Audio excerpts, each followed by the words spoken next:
Hey there, in this video, we're going to talk about why Spiffy is the go-to solution for running your subscription-based business. Not only does Spiffy make it super simple to add different options on checkout, to offer monthly, annual, quarterly subscriptions, or even sell subscriptions as add-ons or one-click upsells, but Spiffy is that end-to-end solution that really solves the entire use case. Being able to track failed payments, monitor outstanding balances, and giving your customers an easy way to update their credit cards on file for a few examples.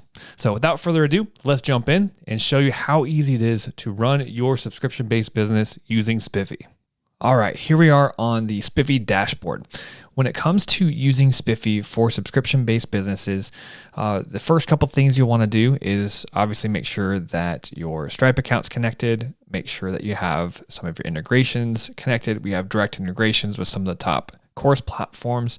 If you're using a different solution, you can always use Zapier webhooks, and you'll set up those webhooks on each individual checkout. And then also for billing automation at the subscription or account level billing automation settings. So Spiffy has been built to be that end-to-end solution for subscription-based businesses, and we are quickly becoming the go-to solution in the market for subscription-based businesses. People selling courses with a subscription business model, or communities, or any type of information or productized service on a subscription. When it comes to running a subscription business, it's not only important to be able to sell the subscription, but it's also important to see cash flow projections and also have line of sight into failed payments and accounts aging. So really, Spiffy is the end-to-end solution. We make it really easy to convert more sales on checkout, and we also make it easy to manage that revenue ongoing. We have a customer portal that makes it very simple for your customers to log in and update their billing information in a secure way. And we have all of the billing automation settings. By default, we have some default billing automation emails that go out that pull in your logo, your color scheme, and make it really simple to let your customers know, hey, you might need to update your credit card on file. If you want to have more control over that, you can use our custom automation settings here for failed payment events, card expiring, card expired, card updated, subscription canceling, so on and so forth. These are the global settings. We'll dive into those here more in a second. The purpose of this video isn't necessarily to show you how all of these things work. It's really to give you a lay of the land of where these settings are as it relates to a subscription-based business, and talk about some of the first steps in implementing Spiffy quickly so that you can get your subscription business up and running fast on the Spiffy platform. So in this quick video, we're going to create a couple different subscription products. We're going to add them to a checkout. We're going to talk about subscriptions in a couple different ways and how you can sell subscriptions at different points through a checkout experience. And then we'll quickly go over some more of the billing automation settings and Stripe settings that are relevant to a subscription business. So first thing that you want to do before you create a checkout is pop over to the subscriptions tab and create your subscription product. For this example, we are going to call our subscription product Personal Brand Monthly. It's a monthly training on how to create a personal brand. And we are going to create a couple different plans. So in Spiffy, there are subscription products, which is basically the name of what you're selling. And then there are subscription plans, which is the price point and the frequency. And then the group is where the automation lives for subscriptions. So we're going to create a plan. We're going to call it monthly, $99 a month. And then we're also going to create another plan for annual. We're going to call it $6.99 per year, yearly. So now we have a monthly plan and an annual plan. We're also going to create a group, and we are actually going to create two groups. We'll call one monthly, create, and we'll create another group called annual, create. And now we can actually move this annual plan into the annual group and the monthly plan into the monthly group.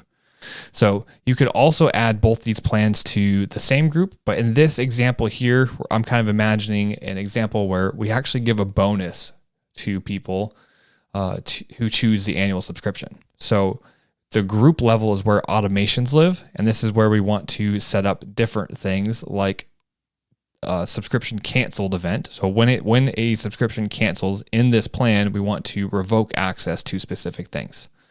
So here, since the annual plan gets additional bonuses, additional training, additional modules, we can set it up so that people that are subscribed to this annual plan, we know they have access to extra things that we need to revoke access to, where the monthly people don't have access to that. So essentially, in the monthly group, we remove access to everything that monthly people have access to when it cancels, and then same thing for the annual. If an annual plan cancels, we can remove everything from an annual plan. So jumping ahead a little bit there, but just wanted to show those settings and those features. There's a couple different levels of billing automation here. You can set up specific failed payment follow-up campaigns for each individual plan if you want to get that granular, or also at the account level, you have some settings here for account level automation where regardless of whether it's a payment plan or a subscription, you can just set up a general follow-up campaign for failed payment follow-up. That's definitely the place to start. Most people start with general failed payment follow-up for all subscriptions, and then just use the subscription automation, which I just showed you, simply for removing access to very specific things. So now that we've created both an annual and a monthly subscription, we can add them to a checkout. I've already taken the steps to create a basic checkout here. There are tutorials and information linked below this video, also in Spiffy University, on how to create subscriptions, how to create checkouts. So there's lots of good information in Spiffy University to understand the blocking and tackling. But once you have a checkout created, we can add a section. You can add subscriptions in a couple different ways. You can add them as a subscriptions block, or you can add them as options with price modifiers that are subscriptions. So I'll show you both those examples. So I'm going to add subscriptions here. I'm going to add my plans that we just created. I'm going to select them from the list here. Add another option. So you can add a monthly and an annual option to the same checkout. So that was using the subscription block. You can also use the options block. So I want to set up radio options, and under these options, I can add a subscription price point. And this just gives you the ability to possibly set up a monthly option, an annual option, and even a lifetime option. So maybe you have a lifetime option for $9.97. Let's save here. We can change the way that these buttons look, so they're not radio buttons. So options give you the ability to throw in another option that's not a subscription. So if you wanted to add a monthly, a yearly, and or a lifetime option, you would use options and then change the labels. When you're using a subscription block, all the options need to be subscriptions. So again, just wanted to show you some options there. We have more tutorials in Spiffy University on how to set up free trials and paid trials and all those different things.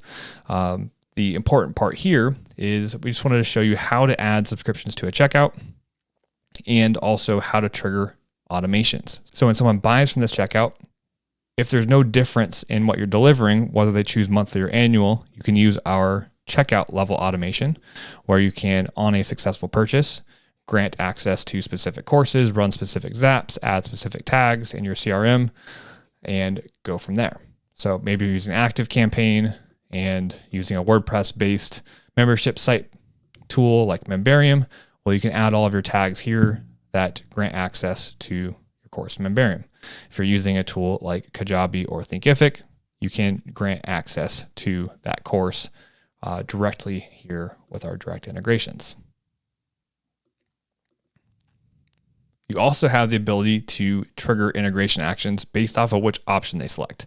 So whether they choose monthly or annual, you can tag them as a monthly subscriber. You can tag them as an annual subscriber. And that example that we're kind of building out here, when they choose annual, they get access to an additional course. So here you can set up the additional offer that they get when they choose the annual option. Another great way to sell subscriptions is with add-ons and upsells. So you also have the ability to add what the industry calls a checkbox offer bump. We call them add-ons just to call it something simple. But you also have the ability to change this to a subscription price point. So you can actually sell your monthly subscription as a little option on other checkouts. Same thing with upsells. You have the ability to add post-purchase one-click upsells. You can get really fancy with this with our flow builder, where you can add logic between steps and actually take people to different steps based on how they interacted with the checkout and how they interacted with previous steps. For this example purpose, we'll just use one upsell so everyone just sees the same thing. This upsell offer can be a subscription, and it can also be a one-click upgrade. So we can actually set this to be an annual option, and we can set it up so that only people see this if they choose monthly on the original checkout. So maybe your main checkout is completely focused on selling the monthly option, and the only time when they see the annual discount is on the post-purchase one-click upsell. So in this example here, you would have the ability to set this up as a one-click subscription upgrade. So we'll enable the upgrade. We want it to be upgraded off of strictly the monthly option. So when someone checks out with the monthly option, they would see this one-click upgrade offer to upgrade to annual for $6.99 per year. This page can be our hosted page, or it can be a custom page on your website. Again, in Spiffy University, there are more details, documentation, and tutorials on the nuances of one-click upgrades, one-click upsells, the flows builder. This is just kind of meant to show you what's possible.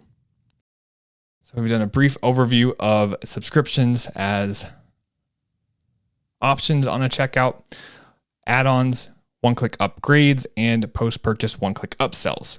We've gone over a brief overview of billing automation, the global and subscription level automation. And the last thing is actually to ensure that you have some Stripe settings set up correctly. So as I mentioned at the beginning of this video, Spiffy has a customer portal that makes it really simple for customers to update their billing information and keep it current.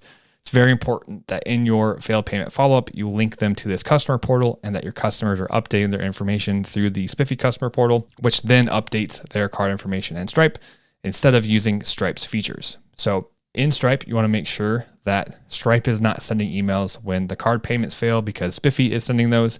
And then you also want to make sure that you set this subscription status to be the experience that you want. By default, Stripe automatically cancels a subscription once it reaches the end of all retries. If all retries for payments fail, cancel the subscription. Up here at the top of this page is where the retry schedule is. So this is the default retry schedule. Stripe will automatically attempt to charge the card on file again 3 days after the initial failure, then again 5 days later, then again 7 days after that.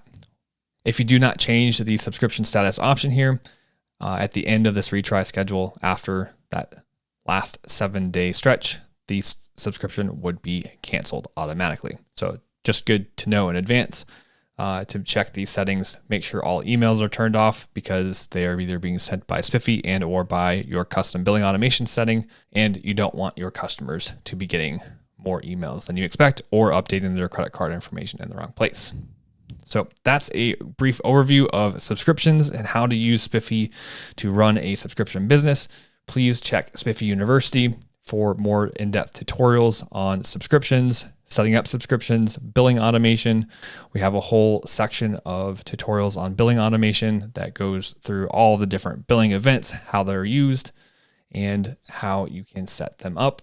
Here is a quick overview of billing automations that you can set up using Spiffy. So this is a campaign built out in Keep, formerly known as Infusionsoft. You can set up these same things in any marketing automation tool. So this is kind of what you would set up as a custom billing automation setup. We also have a course and a playlist on YouTube specifically around billing automation that does a deep dive into this information. But here are the main events and the different scenarios where you want to pull people out of those sequences. So when a failed payment happens, you can apply a tag that kickstarts an email sequence, and then that email sequence stops when a successful retry happens, when the customer updates their card, or if they cancel in the middle of getting those reminder emails. Same thing for card expiring, except you need them to update their card. So when a card is expiring, you can apply a tag in Spiffy.